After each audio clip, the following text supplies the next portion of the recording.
Well, we're excited about this master's course on missiology of movements, and we certainly recognize that there is a tremendous need, not only in North America, but around the world, for having a course that's accessible to people wherever they are, as well as a course that's affordable.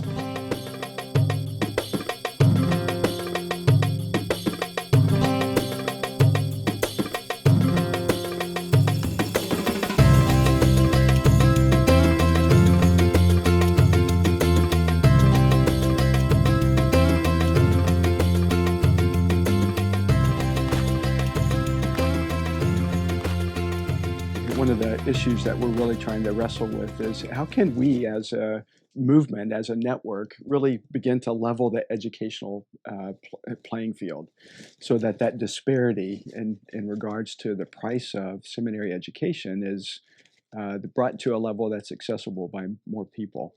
And so I've been excited to partner with a multinational team of scholars from various places: Australia, France, Korea, Japan, Canada, the United States, and come up with a degree program that we believe is fitting for the times that we're facing right now.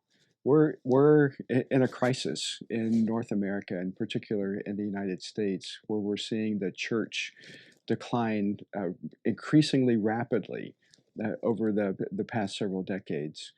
And in order to address that, we need to really shift our thinking. If we think that we can return to a growth pattern in North America by doing the same things that we've always done, then we're just kind of living out that old adage that we're insane. Um, and so we've thought through how can we more effectively equip a greater number of people to be involved in church planting and do it in such a way that's affordable and accessible for folks. But what we're trying to do in this master's program is train Christian leaders, not just pastors. We want to train people that are gifted apostolically, prophetically, evangelistically, as well as in the ministries of shepherding and teaching.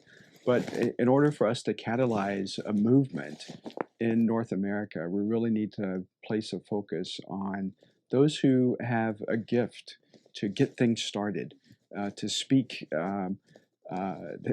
fervently in our cultural climate, and to engage effectively with the gospel message. We're really focusing on people that have a sense, perhaps even right now, that God might be leading them into full time ministry.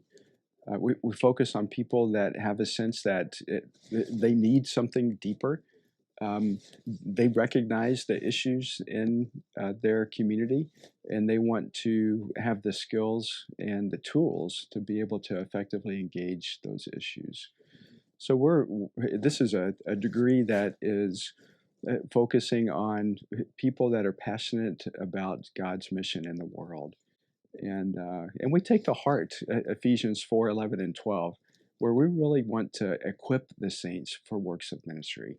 And so I envision this degree really being that avenue by which we can equip the saints, all the saints, not just a select few of them, but all the saints for works of ministry, so that they can really think through their cultural issues that they're facing, and ways in which they can engage it with the gospel. One of the things that has attracted me to be a part of this is the fact that in, I'm a product of the traditional seminary training program, and it did a wonderful job of preparing me to work with Christians who shared the same worldview as me, and therefore I could teach them, I could help them understand truths. We could engage the Bible at depths and a level that were encouraging for me and hopefully encouraging for them.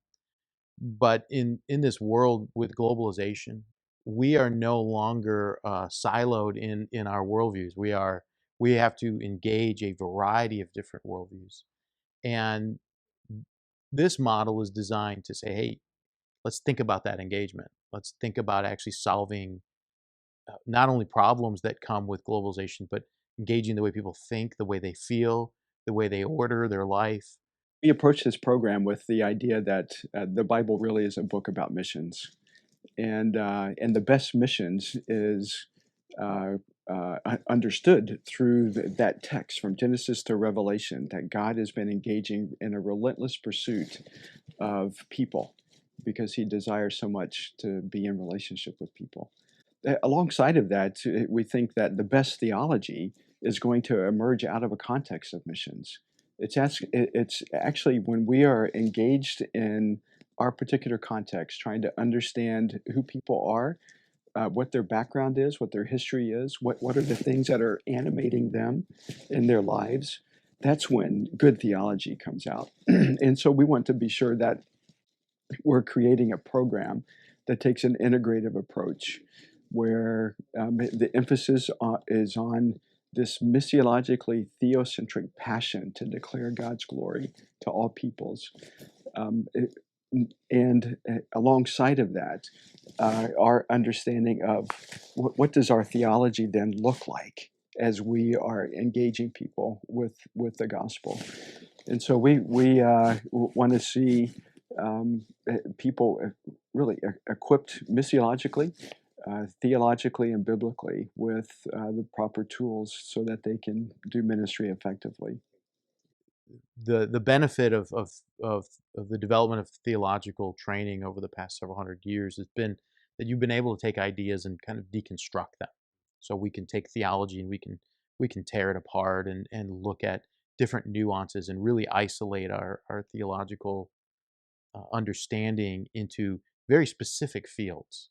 And I think there's been a benefit to that and in helping us really understand these truths and see the nuances of them.